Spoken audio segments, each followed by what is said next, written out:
just move into our next segment. It's just your all-time played with 11 and manager. So yeah. Oh wow. Nice easy question to follow up with. Yeah, unfortunately I haven't played for Arsenal. They'll probably all be Arsenal, won't they? So, which is a bit harsh, I've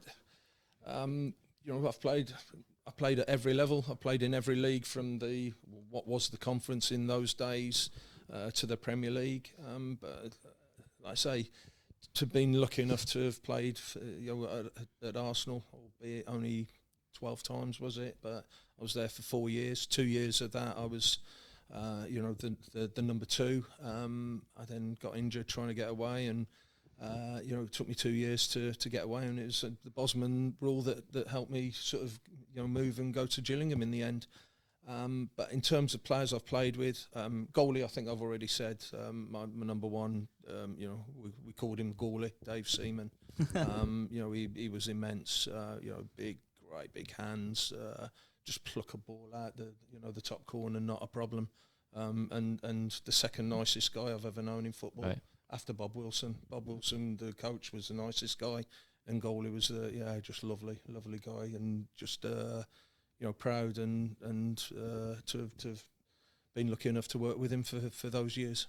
Yeah, that's saving against Sheffield United stands out, doesn't it? That's absolute just unreal save. Well, shot stopping in general, broad chest, massive hands. Yeah, Save everything near. Well, I'll go back to near post actually. He saved everything there, wouldn't he?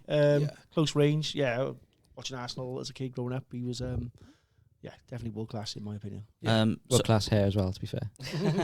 that and Natasha are probably and Natasha, yeah. That's what bumped it down to second for you, is it? That's where I'd say he was good, but maybe not world class. Brilliant. So how about are you going to play a 4-4-2? No.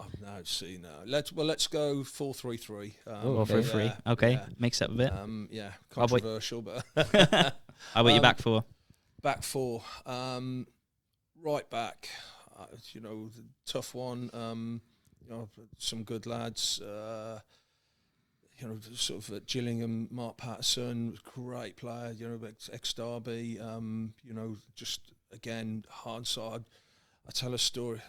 How long have you got? Have you got time for stories? Yeah, we got time for stories. Love the stories. I played with Pato, and this sums Pato up.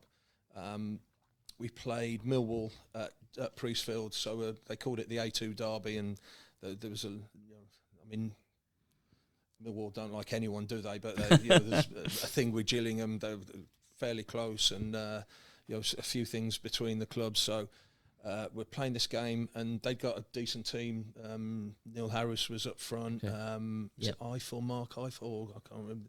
Winger, real good. Paul Eiffel? Was it Paul Eiffel? Maybe, that rings a bell. Yeah, but they were a good team. I think, was it in the Champ? It might have been the Champ, or it might be in League One. We got promoted similar times, but they were a good team, and we had a real good game with them at Priestfield this one day. Anyway, there was a ball over the top, and I've come a bit too early and a bit too far, and I was never getting there. Eiffel was too quick, but it was slightly out to the side of the goal.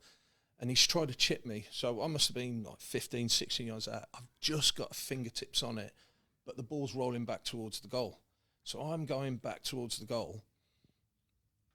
I didn't really know, but since I realised Neil Harris is coming straight down the middle, and Pato's coming from right back, the other side of the pitch. And we've all just met about a yard off the goal line, the ball, me, Pato, and Neil Harris.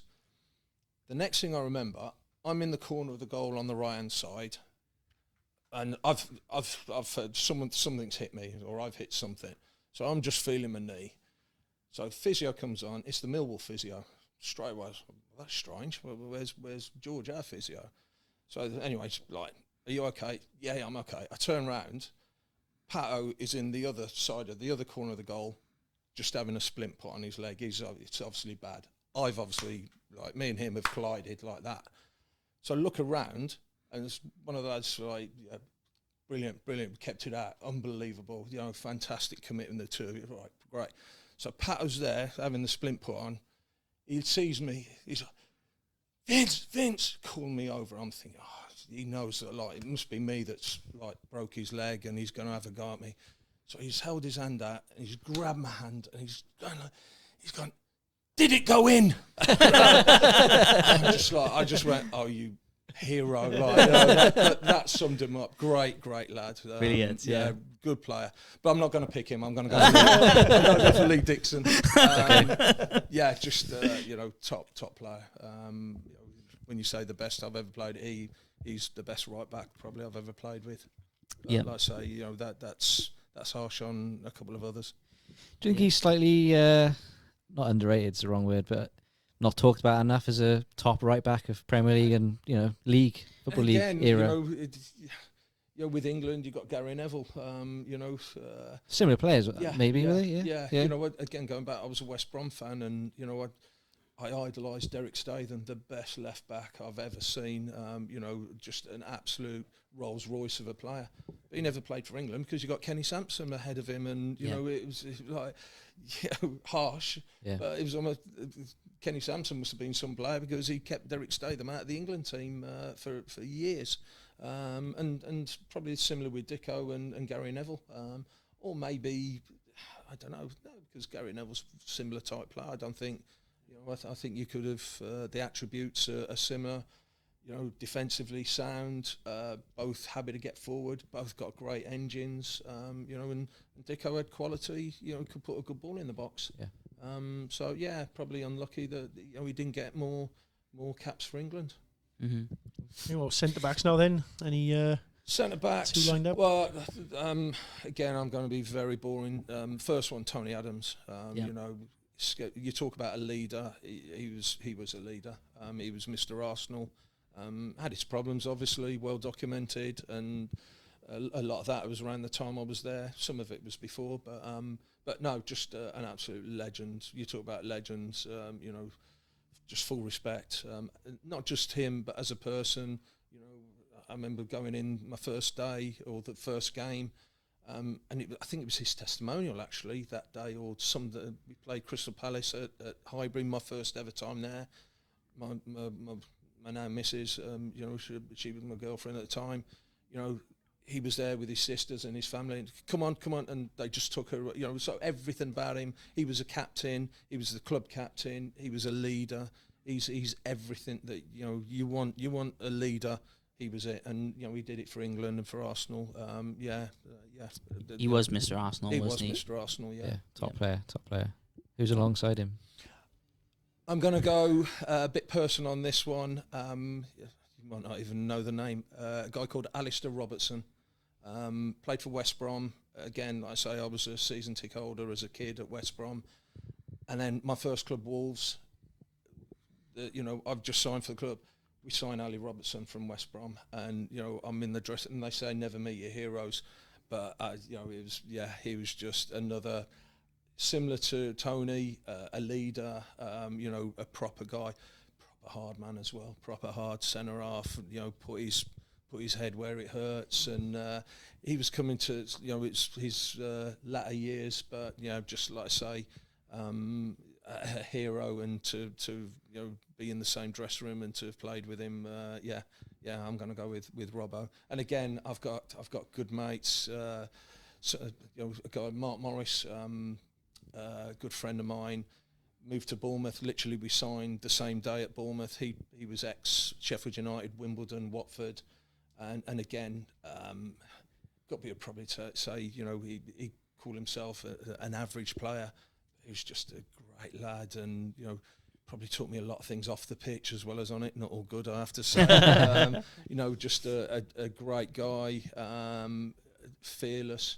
His nose is like that because he had it smashed that many times with elbows and. Oh no, yours is lovely. Honestly, mine looks straight, is it? Oh yeah, gun barrel, barrel straight compared to you ever see Guppy, but legend of a lad. And that probably just the names I'm mentioning.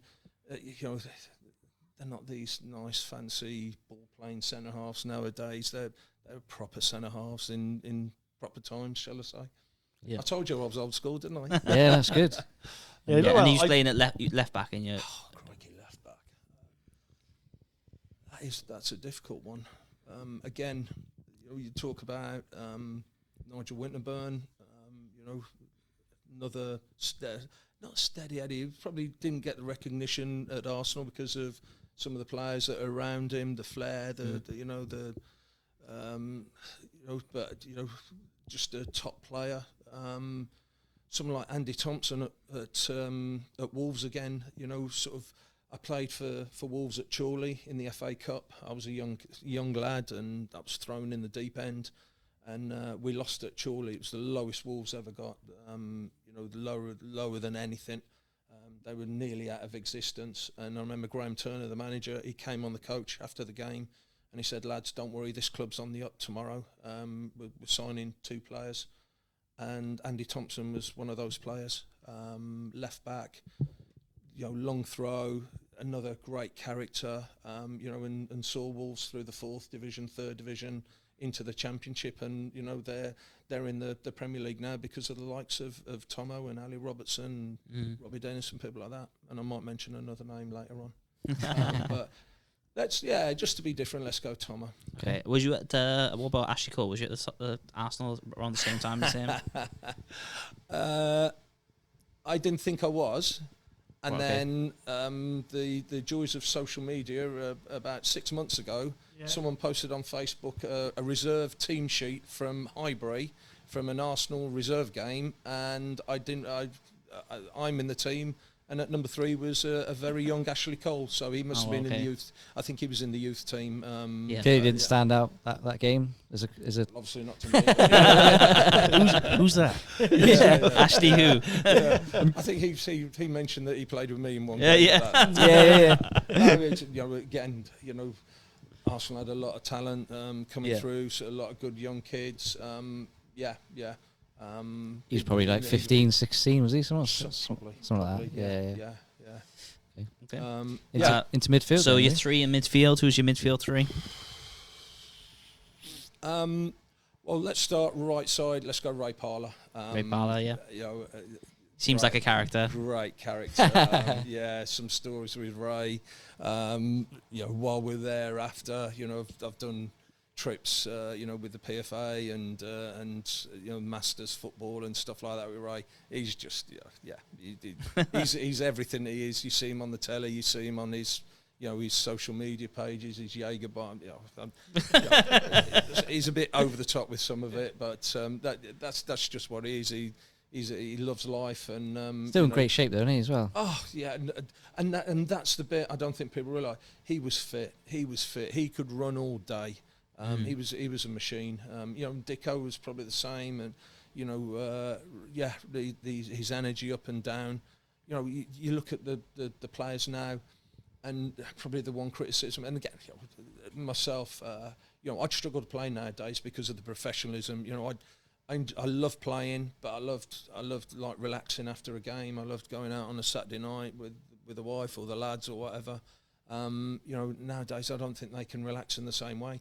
And I wonder if someone like Ray, if he was like, one of the players nowadays that live the life, the professionalism. How good could he be now? He was some player then. I'm sure he'd be some player now. Yeah, I mean, Testament, Wenger relied heavily on him during those years. He was a stalwart, wasn't he, for Arsenal? Yeah, absolutely. As Arsenal transformed from the George Graham into the Wenger, Ray. He was one of the. Well, they all did really. The longevity of Steve Bold and Tony, and but I think Ray was probably one that he sort of gave more years than anyone else. Yeah. Okay. Who's your other 2 alongside Ray? Struggling now, I'm sure. I didn't actually play with Patrick Vieira, but he came to Arsenal. I think he was there for 12, 18 months, after as I was trying to get away. And I think the first 9 months, he just sat on the physio table. He was injured. Was it AC Milan he came from? And he was on the treatment table, and everyone's like, what have we signed here? But even then, he had an aura and just an unbelievable guy. And then the first day you saw him in training on that pitch, and it was like, oh my God. And, I've met him a few times, and, you don't remember? Yes, of course I remember you. And, again, and these top players, most of them are just real sound blokes as well, and just a legend. So just to have been at the same club as I'm going to claim that one. And the aura the guy had, and you talk about world class players. He was a world class player. Yeah. I saw something a few weeks. Someone put it might have been on an Arsenal Facebook page or Twitter page. Someone put, remember the times Patrick Vieira was Arsenal's sole midfield player and still, he did. He ran the midfield himself, and him and Roy Keane, and they're the things you remember. So just an honour, another honour. Yeah, I think Thierry Henry gave him nickname Le Grand Sausage because he likes the breakfast or something.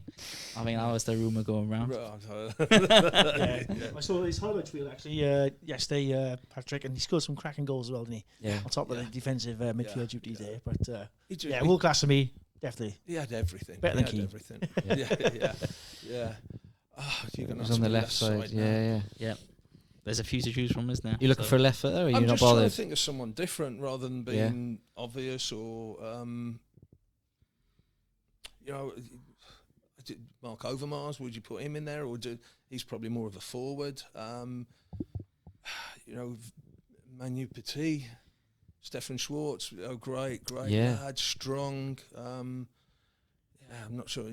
Tackle at Arsenal at Tottenham was a bit over the top that day. Were you around Anders Lind part-time, or was that no? I know he was left. I've played sort of vets football and masters football with Anders, another nice guy. But no, I didn't. I'm just trying to think of someone different.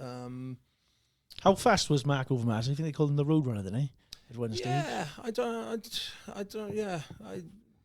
don't remember him being that fast.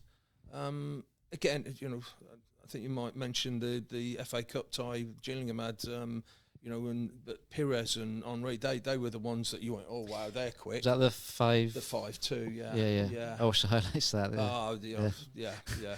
They came off the bench as well, didn't they? Yeah.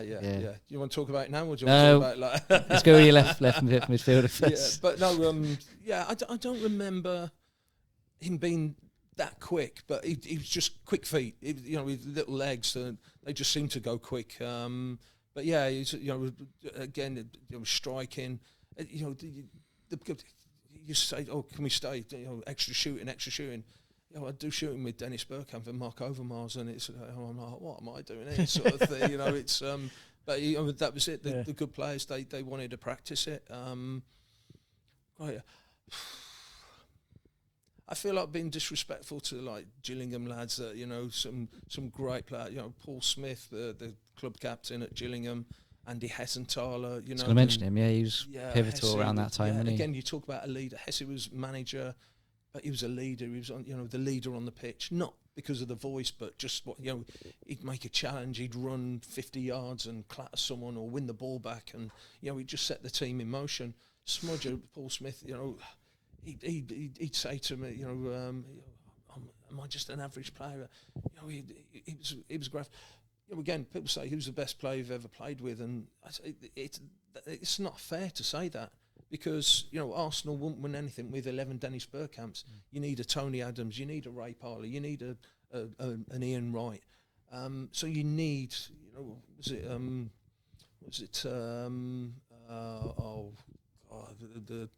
the hod carrier type, who said that? Cantona. Okay. Did he say that about? Did Cantona say that about? He's called him someone the hod carrier. Was it Roy Keane or something? I'm not sure. But it's that that sort of midfielder just do the horrible stuff. We call him a 4-now or a sitting midfield CDM. Yeah. That sort of player. So go on, just let's get a Gillingham player. Let's say Smudger. Yeah. Okay. Cool. Mm-hmm. Yeah. It's your side. You can pick. He'll be happy with me. So. So what about your front three then? Right, front three. Probably. I'm lucky again to have played.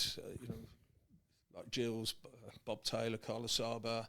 Ife Nora, Andy Thompson, gave him he scored the winning goal at Wembley, which gave us the best day of our lives. But I'm not going to pick any of them. I'm going to be really boring. Dennis Bergkamp, unbelievable talent, unbelievable what he could do with the ball. And we talk about consistent every single day in training. His touch, his passing, his little tricks, his little skills, his finishing. Dennis, absolutely. However, Righty has got to be in because he's the best finisher I've ever seen. Just naturally, just open the body, finding the bottom corner. Love Righty to bits. So he's in the team. And then I'm going to go Steve Bull as well. Talk about, was he world class? But he was that. Yeah, Mr. Walls, wasn't he? We signed Andy Thompson and Steve Bull, and he was right. Literally from that day, the club went up, and Bully, the goals he scored. I remember a goal he scored at Hereford. I don't think anyone else would have scored it because his first touch wasn't great, but the second touch was in the back of the net, and it was only Bully.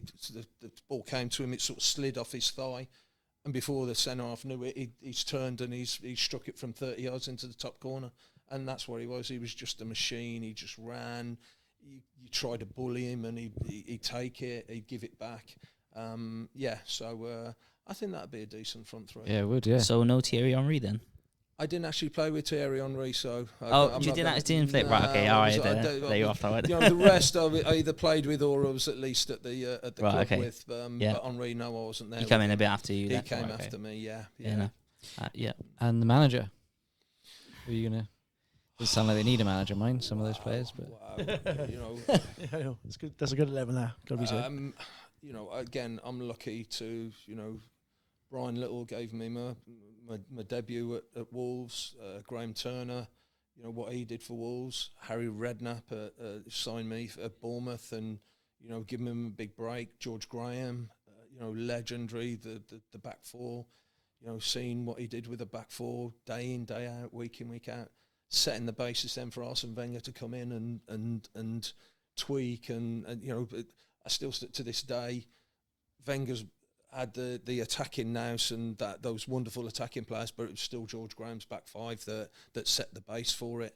And then Tony Pulis, who personally for me he re-signed me at Gillingham. I played 2 years for him at Bournemouth. He was still learning his trade. And then he took me to Gillingham. That's a tough one. For the level, you'd probably have to say Wenger, but then I didn't actually play for Wenger. I'm going to go Tony because he signed you twice. I still see him. It's always good. I saw Harry last week, so his mantra, his principles, and he got the best out of me. And like I say, that Gillingham team, the Wembley, and even though he left, and Hesse, again, it was still Tony's back four, back five, or Peter Taylor then came in and got us over the line the year after. But it was still Tony's principles of that desire, that will, and it got me, and it's if our lads defend with the desire that Tony got into us, then we'll be difficult to beat.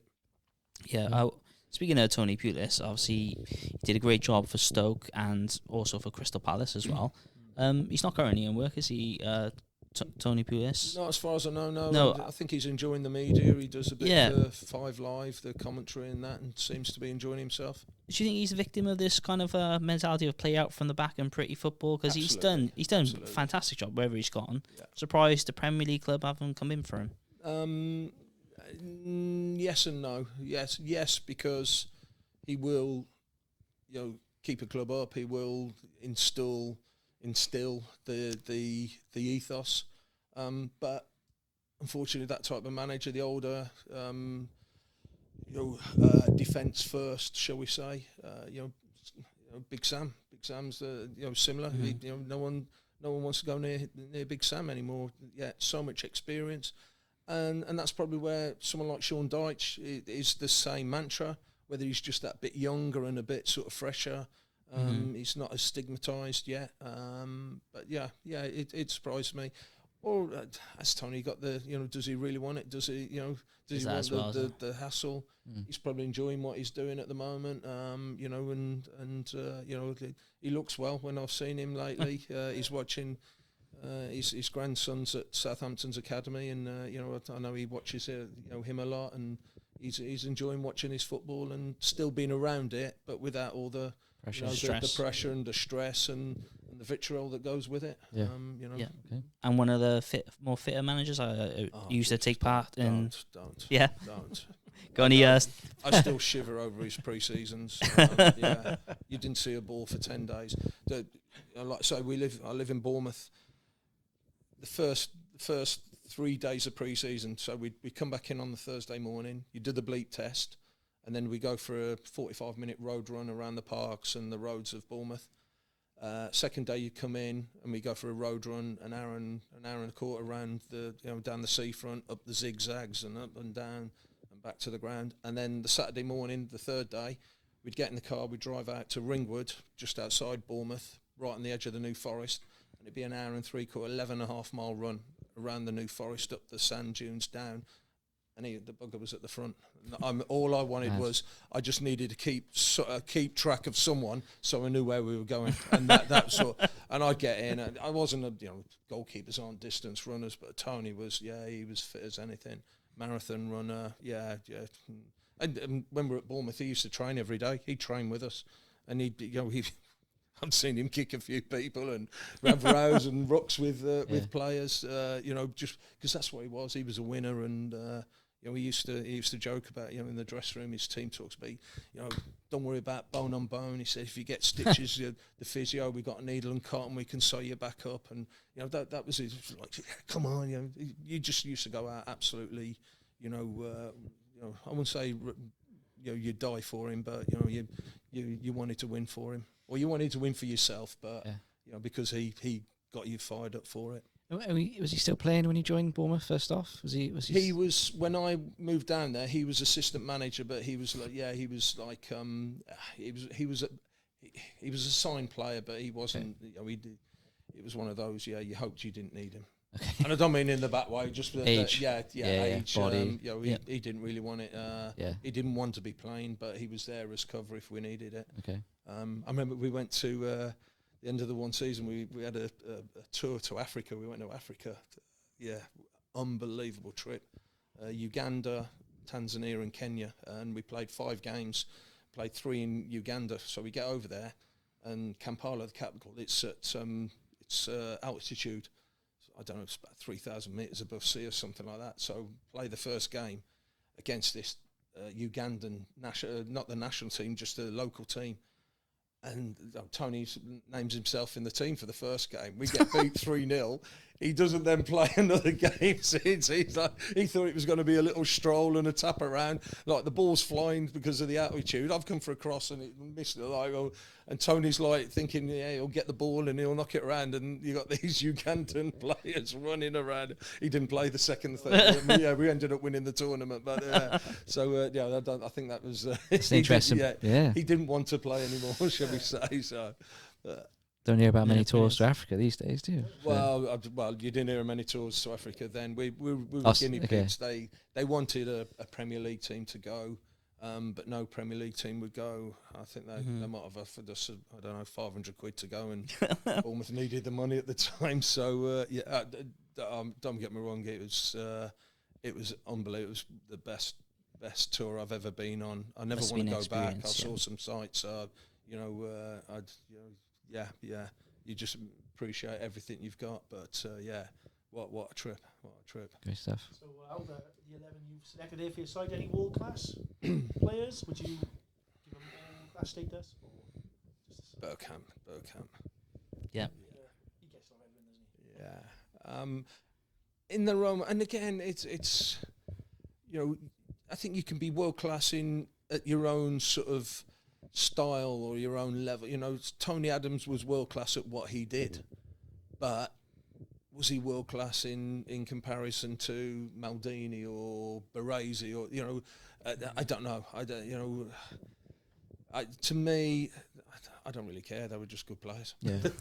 Sorry. But the one world-class player, Dennis Bergkamp, and Vieira, sorry. Any others you played against? Maybe you think, he's Bergkamp's level, he's world class. Zola came close. We played Chelsea in the. We played them twice.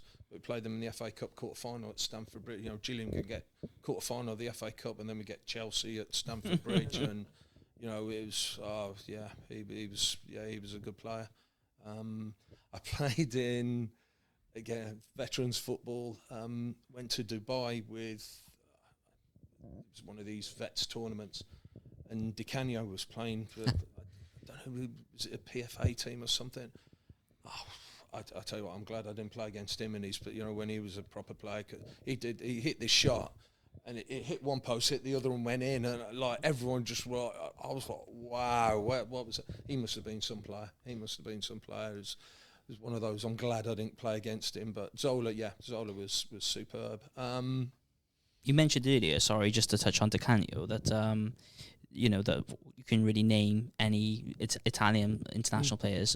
It was Di Canio didn't actually get capped for Italy, which just goes to show probably shows the levels, and how strong they were back then. Yeah. But he'd probably walk into the Italian side now, wouldn't he?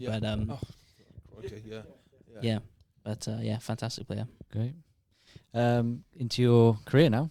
Wow, this will be quick. So we'll start off at Wolves. So talk us from Wolves through, I was playing. I was 16, playing non-league football in the Midlands for the team doesn't even exist anymore. The league they play in doesn't even exist. It would be the equivalent of Step 5, Step 6 non-league, basically. A team called Old Swinford. I played 4 games for their first team. I was only 16. I was playing for their under-18s, their second team. Their third team played in basically a pub league around Dudley in the Black Country. And I learnt so much playing that. I remember one game, it was our youth team, and we played this team, and the pitch was just at the back of a pub. And we're out there, and we're trying to do things properly, so we've got there early, we've changed, we're warming up on the pitch. It's like 10-3, and we haven't seen anyone from the opposition. No one's come out to warm up, and then there's not anyone there. And then 10-3, the old pub, the back doors of the pub open, the team run out, the captain, big guy, bigger belly than I've got now, big bald-headed guy, got a fag in one hand and a pint in the other, finish it up, and they were horrible. They were horrible. But you learn to look after yourself, and as young players, you learn, you took the right, next time I'm going to be better, and it made you better. And at 16, it taught me a lot of things. Wolves were then watching a lad called Neil Edwards, that was the star striker for Old Swinford in the first team. And like I say, I was lucky enough to get into the team. I played 4 games for the first team, just as Wolves were watching Neil, and they invited me to go along at the end of the season for a trial game. Played in the youth team on the Saturday morning, which was the Midland Common, it's now be like the Premier League sort of academy football. But in those days, it wasn't age restricted. So I turn up for a trial with Wolves, and we play Villa, and Villa have got Tony Daly and Gary Shaw playing for them. Gary Shaw had won the European Cup. I'm on trial for Wolves, and I've got a European Cup holder, Cup winner, playing against me on a Saturday morning. It's not what you want, is it? Castlecroft training ground, in Wolverhampton. Obviously did okay. They invited me to go away with the youth team to Holland for a tour, for a tournament. I got goalkeeper of the tournament, saved a penalty in the semi-final, and they offered me a contract. I was still at school doing A-levels, so they said, well, they signed me on what was called non-contract forms. So basically, I got £50 a week from them. All I had to do was go and train one day and be eligible to play whenever. So at school, Wednesdays were free periods and games in the afternoon. So I said to Peter, can I go and train with Wolves? And I went, yeah, not a problem. And then I'd get a phone call on a Tuesday morning, need you to go to Sunderland for the reserves, and that was it. And then the following summer, they signed me full-time. within 4 weeks, I was playing in the 4th division. Like I say, Brian Little was the manager. Wolves were at the lowest of the low. I don't know how much you know about Wolverhampton in the 80s. The Batty brothers, they nearly went out of existence. We were training with balls with the bladder, the stitching coming apart, the bladder coming out, bibs, it was horrible. But I loved it. It was, for me, it was great. The club were at a point where they couldn't afford, spend money on players. I was a local lad with a bit of talent, and they gave me 6 years' time, and I developed in those 6 years. A couple of loans, Blackpool, Cheltenham. Got a bit of experience. Most of my experience was training with the first team. Training with Steve. Against Steve Bull and Andy Much and Paul Cook. Great left foot. I'd say Ali Robertson. Having him in front of me in training, you learn. I'd play outfield, and I've got Mark Kendall, the goalkeeper. Talk about Welsh lads. Kendo was brilliant with me. Took me under his wing, and I learned so much from him. Talking behind me, just knowing that he's talking, I'd know where he is. So that when I'm in goal now, I talk to my defender. They know where I am, and positionally, they've got an idea how far from goal they are. Stuff like that. Just those little triggers. I had 6 great years, and Wolves went from, like I say, nearly going out of existence, out of the league, the 4th division, to 6 years later I leave. They're a top half club in the what's now the Championship. Yeah. Tim Flowers was with you there, is that right, at the same time? Tim was there, so that first year where I was non-contract, Tim was the first team goalie. He was only 19 himself. I was 16, 17. Tim was, first team goalie at 19. And some days he'd be there. I'd train with him sometimes. But yeah, good lad, and went on and did brilliant. Yeah, he's a top goalkeeper. When they talk about goalkeepers from the 90s and that, he's always up there in the conversation for one of the best goalkeepers. Yeah, but yeah, probably similar to some of the other England players. He's unlucky that Seaman was ahead of him, wasn't it? He was at that time. Probably Shilton still just at the end. Shilton, Clements, they dominated for so long, and then, like I say, Tim came through, and just as you got sort of Seaman, Woods, Chris Woods, was that David James, like I say, and that's the sad thing nowadays. We can name all those keepers, and they're all at the same time now. We struggle to think of, if it's not Pickford, who another English goalkeeper almost. Yeah, definitely. Yeah. Okay. Yeah. So obviously, after you left Wolves, just looking at the notes here, just went on to Bournemouth then. So that's that when Tony Pulis signed you. Well, that's Harry signed me. Harry signed you there. Yeah. So Harry was manager. Harry signed me. What was that like? I was going to say, that's got to be a story right there. Too right. So I get a phone call from Harry, and lovely. So I've never been to Bournemouth, and so I get this phone call. Do you want to come down and have talks? I was like, so I'd just broken in. I'd got into the first team at Wolves the last 4 games. Mike Stell was a keeper. He'd done his knee. Tony Lang got in, played for a couple of games, and he didn't do great. So Graham Turner pulled me and said, you're going to play the last 4 games. And I did really well. I was on £175 a week at the time. Been there 6 years. That sounds like a lot of money then, does it? Was it? No? It wasn't. It was okay. But, nowadays it's... Yeah, compared to one now, Apprentices at Newport County get £175. I'd been, pro for 6 years, and, that's what I was on. But I did well, like I say, and Wolves offered me £500, more than doubled my money to stay. And in those days, you used to get a letter on the Monday after the last game of the season, recorded delivery, and you got this letter. It was a contract offer. And I remember you had to sign the slip to say whether you're accepting or not. And I remember sending it back, and I went to my mum, I can't believe I've turned £500 a week down. So then Harry called me. I drove down to Bournemouth on a Friday afternoon. Put me up in the Royal Bath Hotel, right on the seafront, right on by the pier at Bournemouth. This is nice. And then he took me for a drive round. I'm like, oh, this is nice. I like this. Went for a meal at an Italian restaurant, which was very nice. I didn't realise. I found out after he'd invested in the restaurant, so that's a bit of Harry. And then so I agreed to sign, but Wolves and Bournemouth couldn't agree. I think Wolves wanted 250,000. Bournemouth were happy to offer 30,000. So it went to tribunal. They had tribunals in those days. So I'd been down there a week, 2 weeks training before the tribunal could be set. The tribunal was at Villa Park, so I had to get in the car, drive up with Harry and Norman Hayward, the chairman. So we're driving up. So I go to Harry. I said, "So you saw a lot of me. Did you do scouting? A lot of reports." "Wow, no, that's funny you should say that, son." "Oh, right." He said, "Yeah." He said, "I went to watch Jamie play for Liverpool reserves at Wolves." He said, "Did you play in that game?" I went, "Yeah, I did. We lost 7-0. He went, "Yeah, that's the game." He said, "I just thought the keeper did all right. Was that you?" I went, "Yeah, that was me." "Yeah, and then when I saw that you were available, I thought I'd sign you." I was like, "All right." So there was no in-depth report on me, hadn't been watching me and so it was literally one game that I must have done all right, but I conceded 7. So I must have been good. Must have been good, but and that's Harry.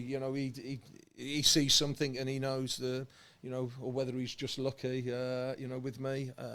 But no, he's and I owe him a lot. Like I say, I saw him at a testament. I played a game a few weeks ago for a good friend of mine, Pat, who's just left Brockenhurst, and Harry came along to be a guest manager for the day, and he said, "Oh, I remember driving up the tribunal with you and all that," and I owe Harry everything, because he even though I felt I'd got talent and I was doing okay, I needed someone to take that plunge, and it was, of all people, it was Harry that took that plunge with me.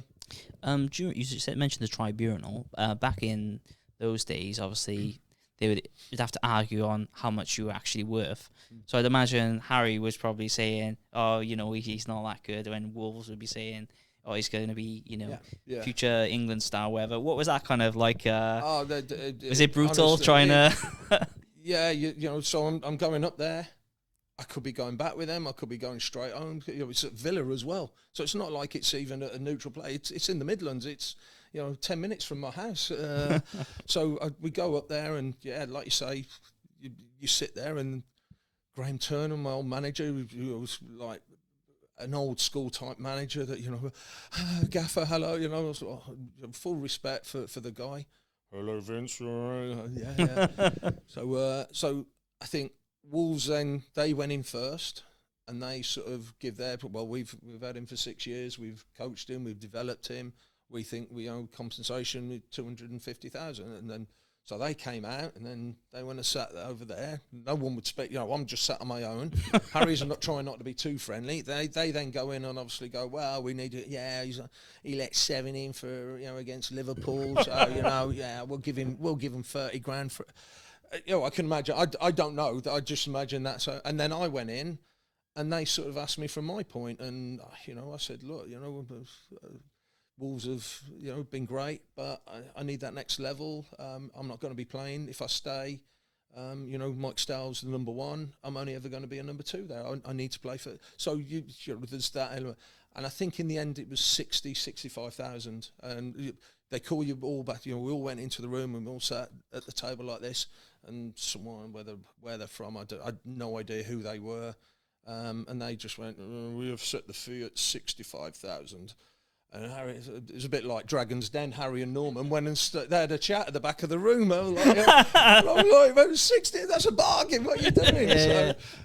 They came back and they went, we'll take him. And Graham Turner went, "Yeah, I thought you would." I was like, "Thank God for that." So, an experience. So you played 132 games, as it says. It might be wrong, it might be more, it might be less. And around the time you touched on a little bit earlier with a bit of financial trouble at Bournemouth, in terms of stuff going on there. So did that impact or have an influence on moving away from Bournemouth to obviously where you went then, which was? Bournemouth were, in big trouble. They used to go around with bucket collections, cherry aid, I think they used to call it. And I was next in quite a long line. You know, some of the names: Keithy Rowland, Neil Masters, Effa Nkoku. You know, that we'd all come in, made our names. You know, Scott Mean, a lad called Scott Mean, went to West Ham. You know, if you got in and did well, and there was a half decent offer for you, the club needed to sell you. There was talk I could have moved the season before, the summer before. Blackburn was mentioned, Notts Forest was mentioned. You know, they were talking 400,000. There were sort of figures. I never heard anything. I never had any phone calls. I was never told that, you know, so-and-so's made an offer. And it was literally when my contract ended, you know, and you know, Tony Pulis, he was clearing his desk out. They sacked him the same day. That, you know, he said, my last act, I've got to offer you this. And again, I'd signed for 500, so Harry had sort of basically offered me. He said, whatever Wolves have offered you, we'll give you that. So I'd been on £500 a week. Tony went, I've got to offer you this. He said, we couldn't pay it even if we wanted to. He said, we know you're moving on. We know that you're not going to accept it, but we've got to offer it. Otherwise, you're on a free. And that was literally his last act. So yeah, it was.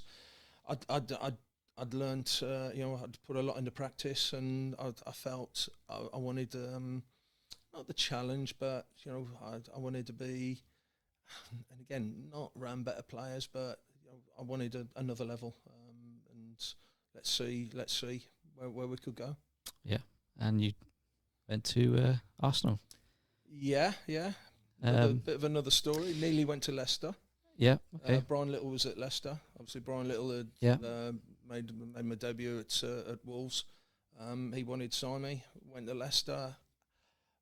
Got more chance of playing first team. He wasn't promising that I was first choice goalie, but I think there was Gavin Ward, Russell Holt, Kevin Poole were at Leicester. But Brian was like, obviously, I'd got a relationship, and he's like, look, I want to sign you. He said, I'm not signing you to be number one, but I'm not signing you just to be you know, one of four. He said, you know, I believe you're good enough, but you've got to prove it. You've got to come in and prove it, but the opportunity is there. And then there was Arsenal and George Graham. Look, I want a number two to Dave Seaman. So it was like, which way do I go? One of four or you're number two? Yeah, you know. Yeah. How does he do a deal? I imagine he's pretty, you know, straight in terms of doing transfers. Yeah, doing transfers and old school. Yeah. Again, my agent, we went in. Steve Burnshaw, the chief scout, you know, did the tour, showed me around. Like, oh, this is nice. Yeah, the marble halls and the, you know, the museum and the you know, the trophy cabinet. Oh wow, this is good. And then went into George Graham's office, and sweet, you know, it's huge, massive mahogany desk, and he said, hello, young man. And we sat down, and basically there was no negotiation. He went, your wages will be £1,000 a week. Your signing on fee will be 20,000. Go on, Kev, go on. And thank you very much, Mr. Grant. So we got up and walked out. As we're walking out, Stephen Burnshaw said, what do you think? And Kev was, oh, it's a bit light. He said, well, if you sign within a week, he said, we'll up the signing on fee. We'll make it 25,000. I was like, I could have done that, Kev. But yeah, and yeah, that was negotiations basically. Yeah, but what was your experience then? Obviously, Arsenal around legends, and you know, maybe not playing as much as you'd like, but yeah, being in the matchday squads and part of the Premier League. What was that like for you? You spent 4 years obviously at Arsenal. Yeah. Great memories that you made, and just obviously, like you say, absolutely. training with top class players. Great memories. I was you know, a little fish in a massive sea, and you know, I love Bournemouth. My favourite time's probably Gillingham, because I was a bigger fish in a smaller sea, and for me that was great. I don't know if I didn't feel I deserved my place. I knew I was good enough, but you are like, you know, maybe there was a bit of me where you know, I didn't realise how good I was, and not that I don't deserve to be here, but there is an element. It's Dave Seaman, it's Tony Adams, it's Ian Wright, it's Danny Bird. There is a bit of that, and when you play, I knew I was only there because Dave Seaman was injured. But I felt I did well. I felt when I played, there was a couple of games, Leeds at home, QPR at home. John Jensen scored his one and only goal. They were things, but Arsenal were going through a tough time at the time. There was a lot going on with Merce, Tony Adams, a lot of stuff. George Graham, he left halfway through that season. Is that the famous Tuesday Club? Is it? I read Ray Parler's autobiography, and it's some Tuesday sort Club? of No, I don't know anything some about sort that. of like. I don't know anything about the Tuesday Club. Yeah. Is it good read, Ray Parler's book? Yeah. So, and it's kind of like that, wasn't it? Don't talk about Tuesday Club. No, every club was a bit like that. Yeah, it's the times, wasn't it? It was Different times. Every, Man United, was it Paul McGrath and Norman Whiteside? There's legendary stories about them. I'm sure the Liverpool lads, I'm sure Kenny liked a glass of whiskey or a glass of wine and stuff like that. So, but everyone was doing it. Maybe Arsenal were doing it a bit more or a bit more regularly, but no, it's and then there's nothing. You still trained hard. You trained every day. It was like, wow, these are good players. There's not one day you went, he's been out on it. Tony, I couldn't honestly never say there was one day where you thought, Tony was out. You knew he was, but you didn't think it in training because he just trained like normal. Yeah. I suppose it's a testament that they can do that and go on and put in a 5-star performance as well. Yeah. But no, it's just like I say, privilege. And I could have gone to Leicester, could have gone to Arsenal. Me and the missus tossed the coin, and it came down Leicester. So we said best of three, and but it was eventually just to say, I got the Eastleigh badge, but once it was that Arsenal badge, and just to have the shirt and wear it and represent that team, it was. Yeah, it was a privilege, and nice. For people to to now say ex-Arsenal, it is a bit of pride of that. Yeah, it's a nice goalkeeper jersey as well. Actually, in those days at the Arsenal. Black and it was, JVC is yeah. And then a quick loan at Huddersfield, is it? And then Gillingham. What's your time at Gillingham like? Obviously, one promotion through the playoffs as well. Like we talked about, an absolute roller coaster. But I've got the best times. The best group of lads. Our level. Like I say, the manager, the Tony sort of instilled that team spirit, that ethos. And then Peter Taylor tweaked it to get us through, and then Hesse took over, and just a leader. And just the club. We sort of pushed the club to its limits almost. There's the ITV Digital, nearly bankrupt. The things, stories, money stories. Money's always everywhere I've gone. There was money problems. I say Wolves and Bournemouth. Arsenal was probably the only club where they weren't in danger of going bust. But then Gillingham with the ITV stuff, just mad. But it didn't affect anything on the pitch because we got this group of players that we loved each other. And we loved playing with each other. We loved getting on the coach and having long away trips and overnight stays because you just wanted to spend time with each other. And you wanted to be on the pitch playing football together. Okay. What was the difference between the divisions you played in? Was there a marked difference in players you were coming up against? The quality. People talk about the pace of the Premier League. But there's something. I remember Man United. I came for a cross, and I think Lee Sharp crossed it. I know Sharpie. I went to the same school as Sharpie, and he put this cross in. I remember thinking, I'm going to get clattered it. And no one even tried. Mark Hughes, I remember Mark Hughes slaughtering Sharpie because it was too shit ball. Sorry. Shit ball, too high. And because it wasn't a good ball, he didn't even try. And that was the difference. There's elements of the Premier League that are easier because, if it's not the quality, the lads, they're not going to accept it. So from a goalkeeper point, if it was a bad ball, you'd come and take a cross, no problem. When it was a good ball, that was the problem, because it was that good a ball. You were and then it drew you into coming for the ball and then not getting there. So the quality of what you came up against, the knowledge, the detail. Like say when Gillingham, we played Chelsea, in a couple of cup games, and the Arsenal game. That was the difference. The quality, the pace, the detail, the passing, everything about it.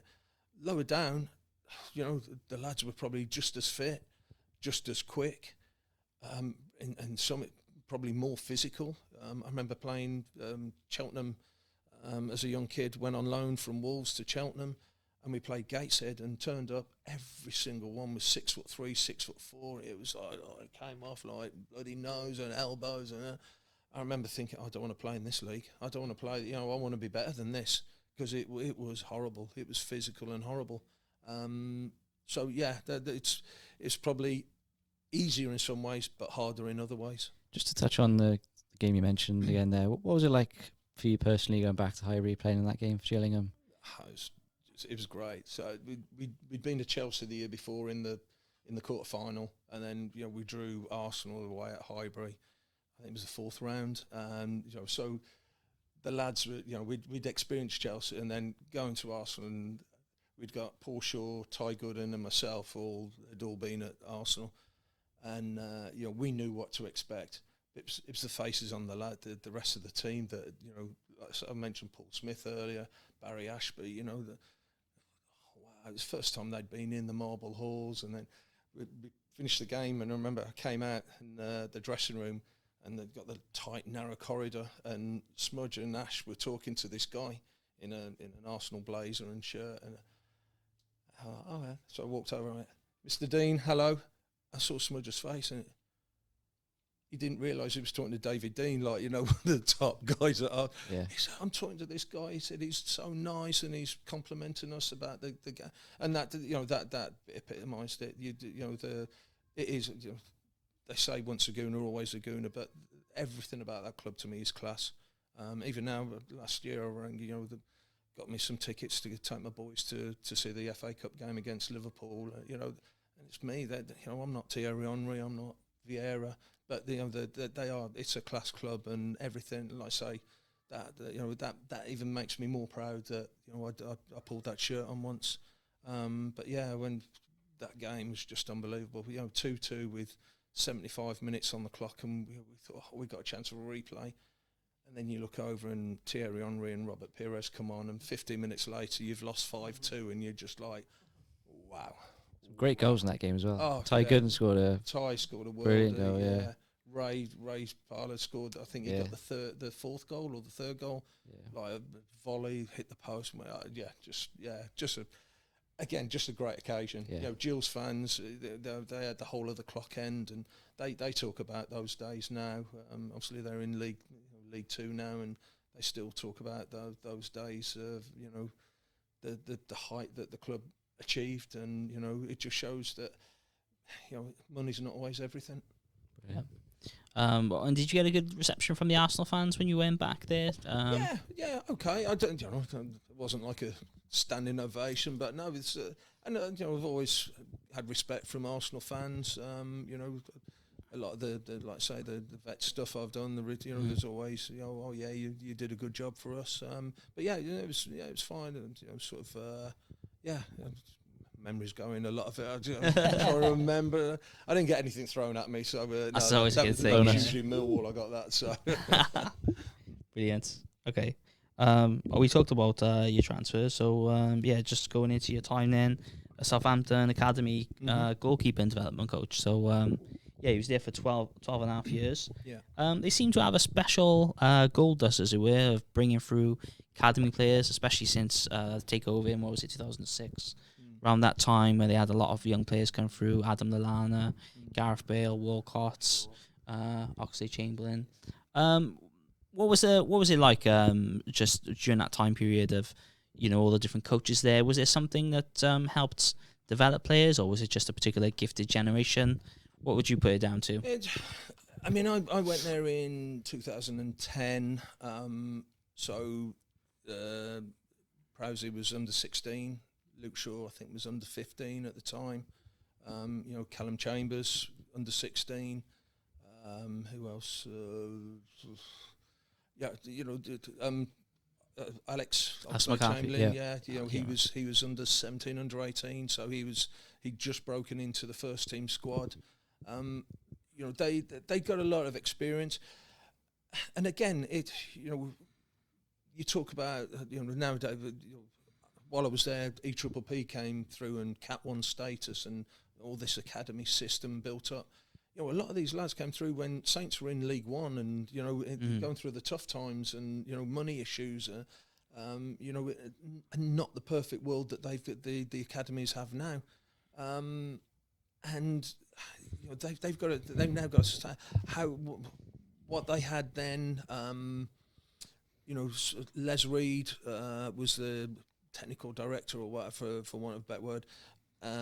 He'd set the academy Bible, if you want, for want of a better word. We called it the syllabus or whatever. Syllabus, yeah.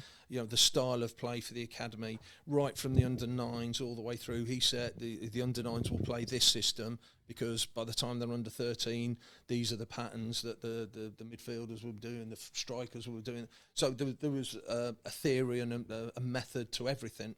And then Martin Hunter was the under-21s coach, ex-England under-21 coach, great coach. But part of his role was to coach the coaches, and then there was a new breed of some younger coaches coming through, some guys that Tony Salentino, he did an interview the other day about Luke Shaw for, with the Euros. Tony's been there a long time, so there was a good blend of not big name coaches, but guys that knew the level and knew the requirements. And the hard thing is they've got to maintain it now. 12 years. I've sat in a lot of audit meetings, a lot of discussions about players. Some they got right, some they got wrong. Ben White, I remember sitting in a meeting about Ben White, and he's released, and we kept two others. One of them is still playing, another one's not. Ben White's done the best out of the lot of them. It's interesting. He sounds quite a unique character, Ben White, isn't he? I don't think he particularly, his parents never watched him play football, I think the story goes, or he's not particularly bothered about playing football. I'm not sure exactly, but it seems to be something around his... he doesn't watch a lot. He's just good at it, basically. Yeah. I'm fine with that. I have no problem with that, especially, I heard Wrighty talking about, anyone that doesn't want to wear the 3 lines, it's a disgrace. I don't agree with that. If you don't want, if your passion is for your club football, fine. Why do you have to go? It's a bit like, if you don't want to go and fight in the army, or what they call it, if you're pacifist or whatever. If you don't want to go, fine. If you don't want to play football for England, I've no problem with that. You shouldn't be made to. If that's not your thing, fine. And if that's Ben White's feelings, I don't know. There might be something around it. It might be something happened while he's been away with it. Who knows? But I've no problem if he's not a studious type. And again, that's I've been in academies where the talk is, we have sessions are filmed, and there's apps like Huddle and stuff where the feedback will given to the boys via video. And I've been in meetings where analysts have gone, he's not looked at his Huddle stuff. That might be me. That might be me once. I might not be like that. I might like my learning another way. I might like do my learning out on the grass all the time.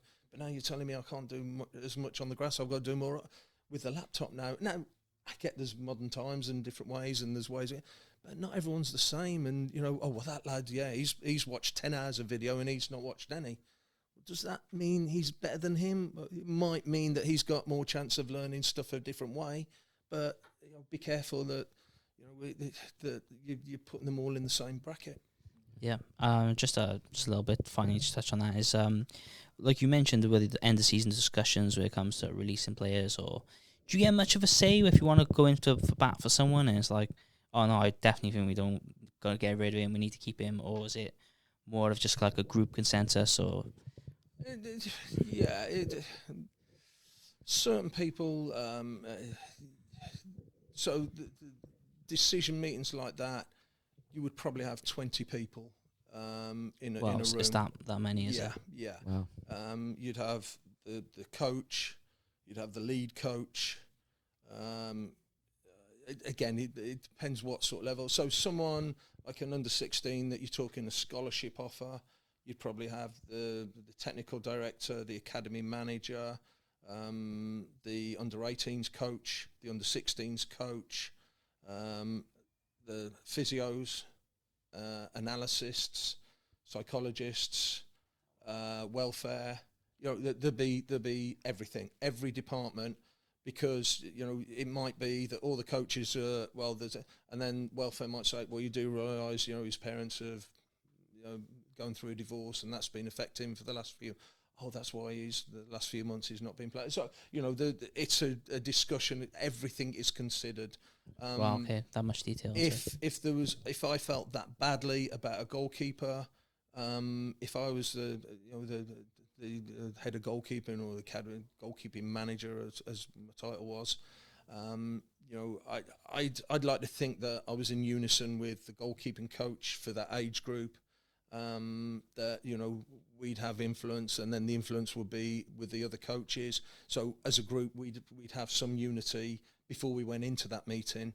And then if it was a maturity thing, the sports scientists or the physios knew some reason why they weren't performing, or some reason that the development might be, he's only going to be sort of 5'4", and he might be a brilliant keeper, but he's not. Is he going to be bigger? So those sort of,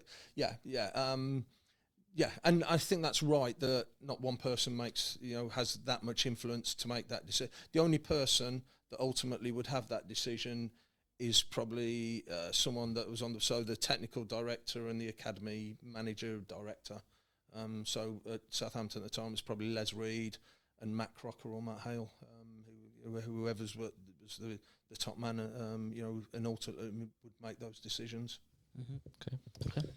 I think we've probably done most of your standout player manager stories. Yeah, so it's just into retirement now. And what are you doing here at Eastleigh? What's your role? And give us some information about the club and how are they performing? Yeah, so Southampton made me redundant just before Christmas, and I was looking for work. A few academy jobs were coming about, and then nothing happened. And in the summer, sort of just over 12 months ago, Lee Bradbury, that I know, played against, and sort of friend of friends, and striker was he when he played? Man City, remember that name. He was the manager. Both of my boys have been through the academy here. The youngest is still here, so I knew the club, I knew the system. And Lee rang me, said we need a first team goalie coach. Came in. So like I say, been here just over 12 months. I do the first team, and then I work the academy goalkeepers, so the under 17, under 18, and the EDS goalkeepers. I work with them. But just love it. It's slightly different. We've not got the budget, not got the finances. The infrastructure's not quite there compared to a Southampton. But we think we're not far off like a League Two or League One sort of club. You've seen the ground. Yeah, it's lovely. Lovely pitch that is. Pitch is amazing. The facilities are they're up there with I've been in a lot worse sort of changing rooms and stands in League One. It's a proper club. It's a friendly club. Everyone that works here. Southampton. When I first went to Southampton, I think the first staff meeting we had and the first Christmas party, there were 129 staff there. The last one I left at, there were like 470 something. It was massive. You didn't know half the people. There's probably 10 people full-time staff here. At Eastleigh, we know everyone. There's an event going on today, and half the office staff are over there working the event today because that's there's a chance of some money for the club, and it's important. But we do it right, we do it proper. We travel overnight. We have every morning before training, the lads have a proper breakfast is put on. We have lunch after training, so the nutrition's right. We've got analysts, we've got sports scientists, and Kelvin Davis now, the manager, and Danny Butterfield. We've got experienced manager and coach, and myself and Jason Bristow, in the first team coaching staff. It's great. Really enjoying it. Looking forward to the season. We had a couple of changes last year. Like I say, Lee Bradbury was in charge at the start of the season, and then Richard Hill took over. And then Kelvin and Danny came in for the last 12 games, and we've tried to change the style of play. We've tried to change the formation. There's been quite a few changes over the summer, so it's a fairly new squad. We're just, it's all trying to gel at the moment. We've only had no one's played 90 minutes yet in pre-season. We've not played the team that will probably start the season. They've not played together yet, so it's still sort of in that embryo stage. But yeah, we're excited. We're hoping still, maybe one or two more to come in before the start of the season. But yeah, it's great, and I love it. I just love the time here. I feel like I've been here for 10 years already. Yeah. It seems like there's a lot of depth to the coaching department for a non-league team, which is, half the battle, I suppose, because some of the sides in National Leagues are still part-time. There's not many. You'd be surprised. It's now changing, hasn't it, over the past few years. Yeah. Thinking about this season's objectives, what was your expectations for this season? Do you think you can finish into the playoffs?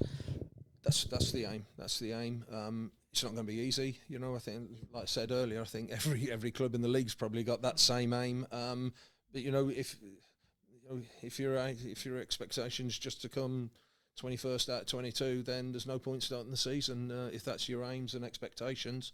We all want to be the best. We all want to, push for success. Again, like I said earlier, there's only going to be two teams that go up. One team's going to go up automatically. 6 are going to be in the playoffs, and we hope to be one of those. It's going to be tough. There's some clubs spending good money in the league. And there's going to be some quality teams this year, but we hope that we're one of them.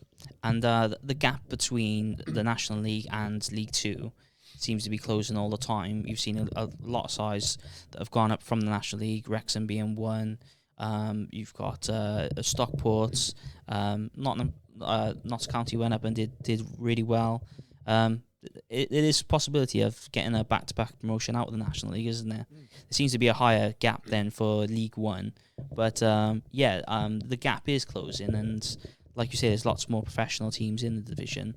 Do you think it could become like a fully fledged, sort of like 5th official league? Because at the moment it's still considered non-league. But yeah, is there any reason why it couldn't be deemed as a... Now, when I'm here, I talk about non-league, and then I think, we're not, we're full-time. And I think more of a professional setup. Yeah, it used to be. It's a rebrand, isn't it? I think last year there were. Well, I think it's non-league in term only because it's not run by the EFL. If the National League was run by the EFL, it would be a fully fledged fifth division. I think last year there were 2 or 3 teams that were part time. Everyone else is full time. You look at the teams that are in there: Rochdale, Hartlepool, Oldham. Dagenham, they've all been league clubs, not so long ago. So they are effectively, professional club. We feel we're professional. We talk to the lads about we're being professional. They're paid full-time players. So they are professional. So why does that mean it's non-league only in the name, really? Yeah.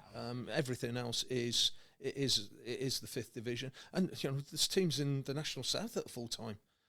Teams in the National South paying wages more than League Two clubs. It's tough, and it's a tough league to get out of. That is the other problem with only 2 teams getting promoted. I'm sure the League Two clubs wouldn't vote for it, but having maybe a third side coming up as well, that would maybe help it a little bit. But Yeah, it's definitely an underrated league because, like you say, the sides that come up are always very competitive in League Two. I say coming in this time last year, I was like, wow, the standard, the level, there's good team, and I think that's proven by the fact that the teams that do go up, they seem to do well. They seem to, not just survive. They seem to flourish. Stockport, Wrexham, Notts County. We said it. They don't just do well the next year. They're up there challenging. So that shows that the teams are strong and they're ready for it. Yeah, well, certainly we've visited the club and be rooting for you. Yeah, definitely. More than welcome to a game, guys. Brilliant. Yeah, welcome. Yeah. So last section now, just some lighthearted 10 questions to finish off. This is the bit I'm worried about. Yeah, it's okay. What's the best perk or freebie you've had during your career? Freebie Stevie's known as. So something. It could be anything. Boots. I've ever had what's someone throwing you going, hey, you can have this? No. But went to Arsenal. Dave Seaman, obviously, he'd got his glove contract. I used to get supplied gloves by Sondico. They were decent gloves in the time, not these cheap things that they sell in Sports Direct now, but they were good gloves. But went to Arsenal and Dave said, "Oh, come in with me. We'll go and get some gloves." And he went to his sponsor. They were based in Barnet, but they did T-shirts and tracksuits, and I just came out with a box. I thought it was Christmas Day. I was like, supermarket sweep job. I got some Rioch windstopper gloves. They were like, oh my god, this is and I'm like, you get this for nothing. Yeah, so that's. I don't know. There might have been something else, but that was that a yearly thing or just a one-off? That was just whenever he went. Yeah. Okay. I'm going to the warehouse. I'm coming. Yeah. Give me a shout. Yeah. Brilliant. Right. Okay. So my one is if you're trapped on a desert island somewhere and you could bring one other professional footballer to help you get off, who you taking with you? To get off? Yeah, you need to escape from the island. Who's I don't know. None of them are clever enough. We'd be stuck there for life. Most useful teammate you've played with? I don't think I've ever had one. I'll take Adi Pennant because we're never getting off there, but at least it'd be fun while you're there. That is. Brilliant. It's the best save you ever made in your career. God.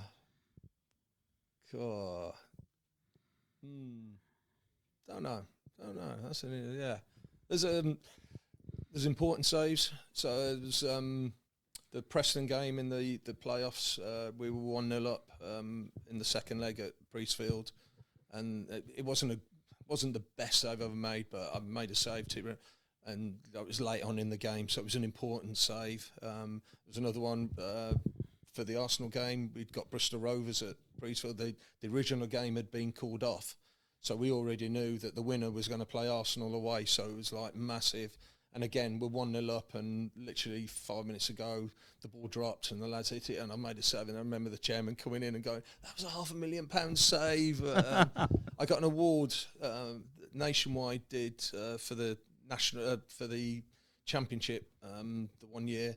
They started off at the start of the season, Save of the Month. They did a Save of the Month for live games, and I won Save of the Month for October, and then I won it for November as well.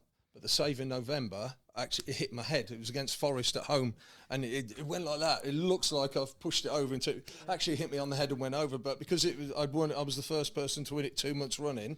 They got me a lovely crystal trophy sort of thing. I've still got it at home. I say to all the lads now, I talk about get your head in line with the ball, and that's why, because you got a chance of making the save. So you save it, you save it. Exactly. But yeah, I'm not a ego person. I'm not like what a save I made.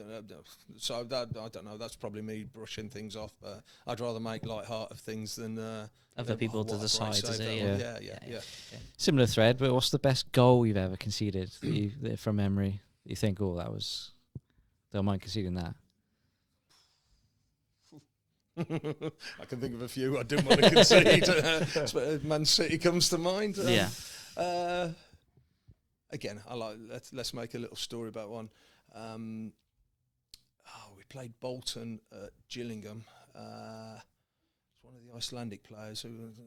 The winger, Shanakopoulos. Midfield 10, played in the 10. Was it not Franson, Per Franson. I can't remember. Something like that. Anyway, we'll have a look. This would be 98, 99. Anyway, he's hit this shot 20, 25 yards. It rifled in. So the old stanchions on the it's hit the stanchion, bounce, a bit like what was the famous Palace one, or Coventry. The ghost goal. It went in and out, and they didn't give it. So this one's hit this, it bounced down, and I've turned round, and as it's like it's bounced, it was well over. It's well over. So it's bounced. As it's come back, I've caught it, and I've just like turned and rolled it out, and the refs give the goal and everything. Tony Pulis went mad at me. Don't give it. Yeah, no one knew that went in. He said, if you'd have made this, just picked it up and played on, they wouldn't give the goal. I was like, no. So it was, but that it was a hell of a strike. Sounds it, yeah. Brilliant.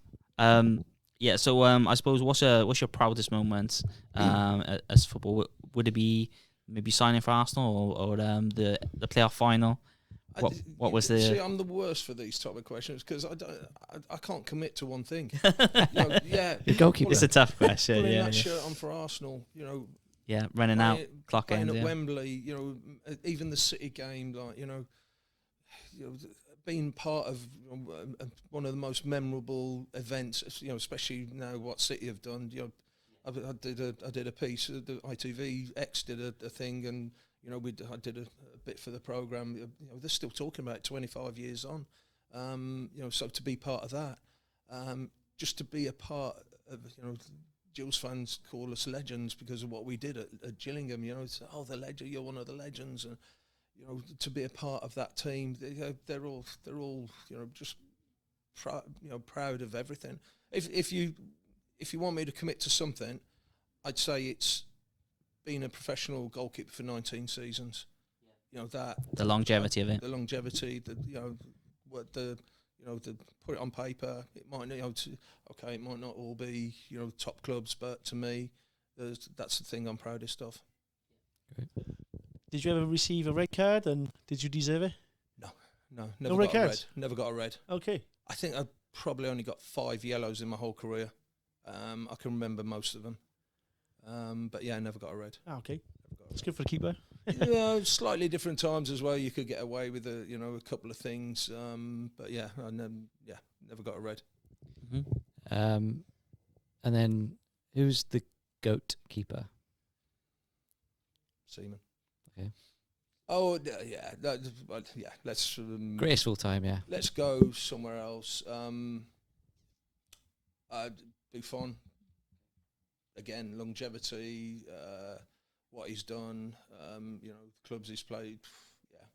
Some keeper for me. What was the most difficult striker that you come up against when playing the game? Like, who maybe was the most trickiest, or just had the? I know Alan Shearer. Alan Shearer. Would you say he's world class? It's tough. You really want me to commit to this world class thing? Well, definition. It absolutely means a lot to you. It does. He was different level. As a striker, I played 5-6 times against him. FA Cup games, Premier League. He always scored. He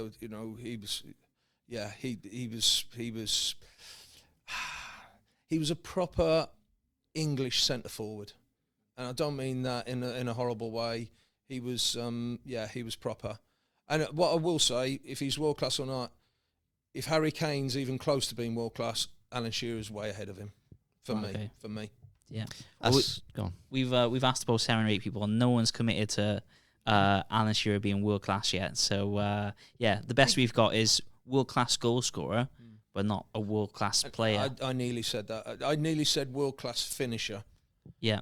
I think because he wasn't sexy. He wasn't. Didn't pretty, have the flair. It wasn't all that. Effective. It was just hard. If he struck a ball, it was powerful. If he came and challenged you for a header, he was strong. He was deceptively quick.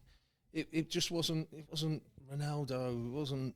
It wasn't lovely flick-flack feet and step-overs. It was just honest, hard graft, and he put the ball in the back of the net. But for me, he was the toughest. Yeah, I think we touched on it earlier. Say like Tony Adams was good at what he did, but not necessarily class overall.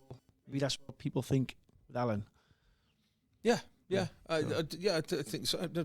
Let's say, and maybe that's me dissing English football, or historically, we weren't, the Italians had the lovely silky, sexy football, or the Brazilians, the French had the joie de vivre, or whatever. English were just hard players, and we headed it and kicked it, and but it was proper. But maybe, like I say, the image of Shearer, it's not that glamorous, yeah. But okay, maybe not Alan Shearer this one then, but who would you class as the GOAT of football?